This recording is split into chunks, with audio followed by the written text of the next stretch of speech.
పండ్ల తోటలో రాజు మామిడి 10 కాలాల పాటు ఫలసాయం అందించే మామిడిలో ప్రస్తుతం రైతులు ఎదుర్కొంటున్న ప్రధాన సమస్య కాపు తగ్గిపోవడం.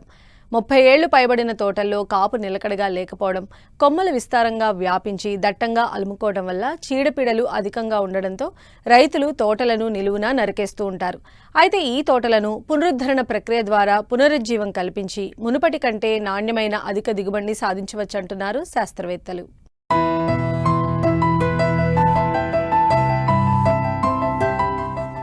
సాధారణంగా 30 నుంచి 40 సంవత్సరాల పైబడిన మామిడి తోటల్లో చెట్లు ఎత్తు ఎక్కువ పెరగడం వల్ల రైతుకు కాయకోత, సస్యరక్షణ వంటి పనులు క్లిష్టంగా మారతాయి. పైగా చెట్లు వయస్సు మీరే కొద్దీ కాపు తగ్గిపోవడం జరుగుతుంది.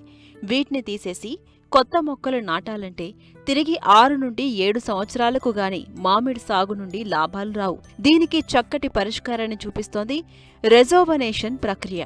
దీన్ని మామిడి చెట్ల పునరుద్ధరణ అంటారు. దీనివల్ల అనేక ప్రయోజనాలు ఉన్నందున ఈ విధానంలో కొమ్మలు కత్తిరించిన 2 నుండి 3 ఏళ్లలో తిరిగి కాపును యథాతథంగా పొందవచ్చంటూ మామిడి తోటల పునరుద్ధరణ గురించి తెలియజేస్తున్నారు సంగారెడ్డి ఫల పరిశోధనా స్థానం శాస్త్రవేత్త డాక్టర్ హరికాంత్ పూరిక. మామిడిలో పునరుద్ధరణ అనేది ఒక ప్రక్రియ.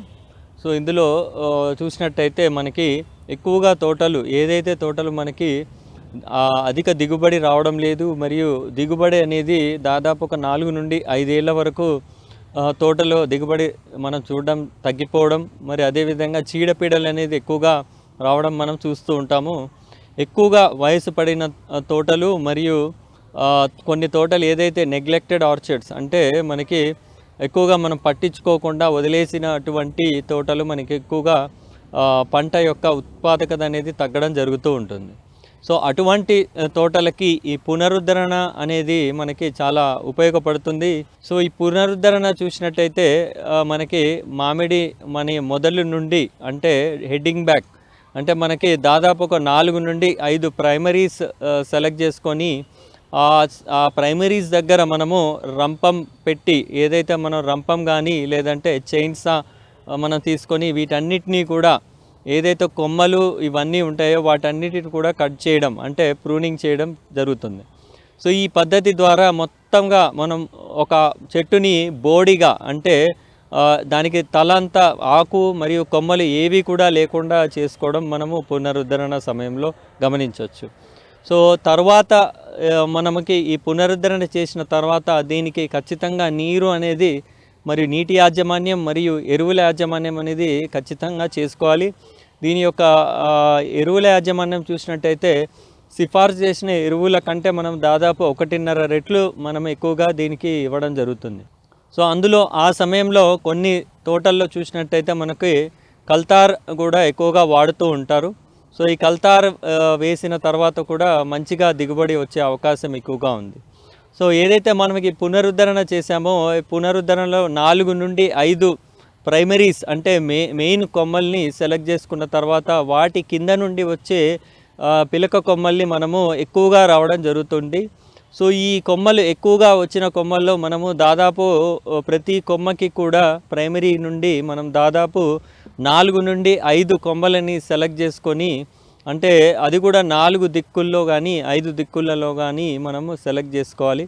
సో వాటి కొమ్మలని మనం దాన్ని థిన్నింగ్ అనే ప్రక్రియ అని అంటారు. సో ఈ థిన్నింగ్ ప్రక్రియ ఏదైతే మనం కొమ్మల్ని కట్ చేసి 4 నుండి 5 కొమ్మలు మాత్రమే మనం ఎంచుకొని ఆ కొమ్మల్ని ఎదిగించుకోవాలి. సో ఇది దాదాపు ఈ పద్ధతి అంతా కూడా దాదాపు ఒక 2 ఏళ్ళ సమయం అనేది మనకి పట్టడం జరుగుతుంది. సో మళ్ళీ మరొకసారి చెట్టు అదే గొడుగు ఆకారంలో మనకి మంచి ఆకారంలో మనకి రావడం మనం గమనించవచ్చు ఈ పునరుద్ధరణ ద్వారా. సో ఈ పునరుద్ధరణ చూసినట్టయితే మనకి 3వ సంవత్సరం ఏదైతే మనము హెడ్డింగ్ బ్యాక్ చేస్తున్నామో 3వ సంవత్సరంలో మనకి మరొకసారి పంట అనేది చాలా నాణ్యమైన కాయతో మనకి రావడం జరుగుతుంది. సో ఈ విధంగా మనము పునరుద్ధరణ చేసిన తర్వాత దాదాపు ఒక 10 నుండి 15 సంవత్సరాల వరకు కూడా మనము పంటని తీసుకునే అవకాశం ఎక్కువగా ఉంది. సో మరొక సలహా ఏంటంటే మనము తోటలో చూసినట్టయితే మొదటి 3 సంవత్సరాలు మనకి పంట రాదు కాబట్టి మనం ఇచ్చే సలహా ఏంటంటే తోటలో ఒక రో అంటే ఏదైతే వరసల్ని ఒక వరస చేసుకుంటూ పునరుద్ధరణ చేపించి మరొక వరుస పునరుద్ధరణ మనకి పాత పద్ధతి ద్వారా ఉంచుకున్నట్టయితే మనకి ప్రతి సంవత్సరం కూడా ఖాతా మరియు రావడం జరుగుతుంది. అంటే దీన్ని ఆల్టర్నేట్ రో రిజర్వినేషన్ అని కూడా అంటూ ఉంటారు. ఆల్టర్నేట్ రోగా మనము ప్రతి రోని కూడా ఒక రో అంటే ఒక వరుసని మనము రిజర్వినేషన్ చేయడం, మరొక వరుసని మనం అదే విధంగా ఉంచడం. సో తర్వాతి సంవత్సరం వాటిని మనం రిజర్వినేషన్ చేయడం. ఈ విధంగా చేయడం ద్వారా ఖాతా అనేది తీసుకోవడానికి అవకాశం ఎక్కువగా ఉంది.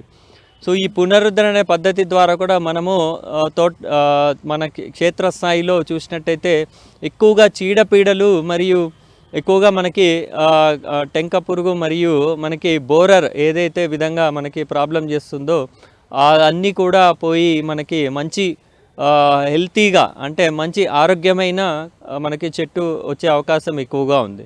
సో ఈ విధంగా కొన్ని తోటలు మనము పునరుద్ధరణని ప్రయోగాత్మకంగా చేసి మంచి దిగుబడి ఆశిస్తామని చెప్పేసి మేము రైతులకి కోరుకుంటున్నాం.